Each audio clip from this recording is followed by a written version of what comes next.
अगर आप अपने बेटे बेटियों को किसी रिश्तेदार के भरोसे कहीं छोड़ के जाते हैं तो आपको सावधान रहने की जरूरत है।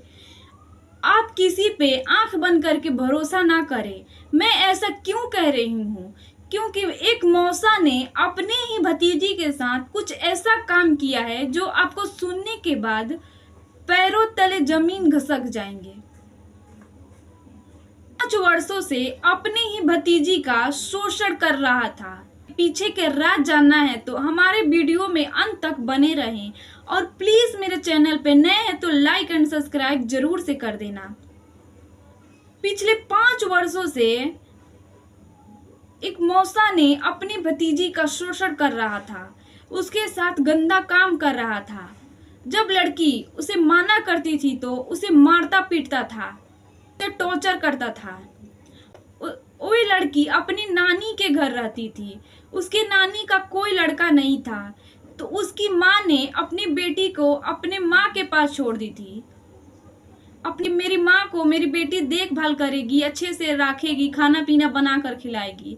एक उसके मौसा थे, वहीं पर आते जाते रहते थे हमेशा। जब उसकी नानी घर में नहीं रहती थी तो वो लड़की के साथ गंदा काम करता था, उसे मारता पीटता था, उसे टॉर्चर करता था। इतना टॉर्चर करता था कि वो लड़की डर से किसी को बता नहीं पा रही थी कि मेरे साथ गंदा काम हो रहा है। इसीलिए कहा गया है अपने बेटे बेटियों के साथ फ्रेंड की तरह रहिए, गर्जीवन की तरह बिल्कुल भी नहीं, ताकि उसके साथ गलत काम हो रहा है, उसके साथ क्या हो रहा है वो अपने बारे में खुलकर आपको बताए कि मेरे साथ ये हो रहा है। अगर आप गर्जीवन की तरह रहेंगे, उसे डरा कर धमका कर रहेंगे तो आपसे कैसे बता पाएगी। इसीलिए अपने बेटा बेटी के साथ फ्रेंड की तरह रहिए, ताकि कुछ भी बोलने में झिझके नहीं, खुलकर बोले, खुलकर आपसे बात करे कि मेरे साथ गलत हो रहा है। एक दिन क्या हुआ, वो लड़की जब उसे माना की तो उसके साथ जोर जबरदस्ती करने लगा, उसको मारने पीटने लगा। तो लड़की वहां से भागकर अपने घर जा रही थी तो रास्ते में एक पूरा घना जंगल मिला। उसके पीछे पीछे उसका मौसा जा रहा था, उसको दौड़ा रहा था। उसी जंगल में उसके मौसा ने उसके साथ इतना गंदा काम किया, उसको इतना टॉर्चर किया, इतना बेरहमी से पीटा था कि उसके दोनों पैर टूट गए थे, दोनों हाथ टूट गए थे। छाती का जो बोन होता है इतना मार दिया था कि छाती का बोन टूट गया था। उसी जंगल में एक नदी था, नदी में उसको डुबा डुबा के मारा था।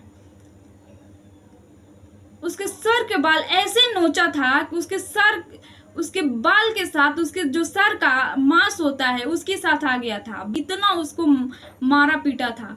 वहां से लड़की कैसे भी लटखटा के अपने घर गई तो उसके घर पे ना माँ थे और ना पिताजी थे। उसका एक छोटा भाई था।